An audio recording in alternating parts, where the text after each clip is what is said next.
இங்க திராவிடத்தால ஒளிஞ்சோன்னு அப்படின்னு பல கூட்டம் சொல்லுங்க. திராவிடத்தால தான் இங்க எல்லாருமே வாழ்ந்தோம்.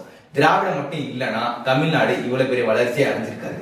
திராவிடம் தான் தமிழ்நாட்டு வளர்ச்சிக்கு முக்கிய காரணமா இருந்திருக்கு. இந்த திராவிடங்கிற சொல்ல முதல்ல அயோத்திதாச பண்டிதர் உருவாக்குறாரு. அதுக்கப்புறம் அம்பேத்கர், பெரியார் இவங்க இந்த சொல்ல மக்கள் மத்தியில பெரிய புரட்சிகரமா ஒரு இயக்கத்தை உருவாக்குறாங்க. இதுல முக்கியமா இந்த திராவிடங்கிற சொல்ல பெரியார் தான் மக்கள்கிட்ட கொண்டு போறாரு. அதுக்கப்புறம் இந்த திராவிட கழகம் உருவாகுது. இந்த திராவிட கழகத்தாலதான் மாற்றங்கள் இங்க நிறைய நிகழ்ந்திருக்கு. இந்த திராவிடங்கிற சொல் எதுக்காக உருவாக்கப்பட்டதுன்னா, எங்கெல்லாம் ஒடுக்குமுறை நடக்குதோ அதற்கு எதிராக இந்த திராவிட சொல்ல எல்லாருமே பயன்படுத்துவாங்க.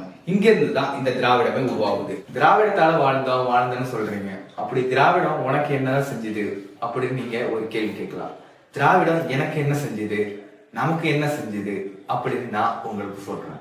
எனக்கு என்ன செஞ்சதுன்னா, நம்ம ஒரு சாதாரண எளிமையான ஒரு வீட்டுல பிறந்திருப்போம். அப்படி எளிமையான வீட்டுல பிறக்கும் போது படிக்க வைக்கிறது நம்ம கிட்ட வசதி இருக்காது. அப்படி அந்த வசதி இல்லாத போது உனக்கு எல்லாமே நான் கொடுக்குறேன், நீ பள்ளிக்கூடத்துல போய் படிச்சு ஒரு நல்ல நிலைமைக்கு போ. இப்படி ஒரு சூழ்நிலையை ஒவ்வொருத்தருக்கும் இங்க உருவாக்குனது திராவிடம் தான்.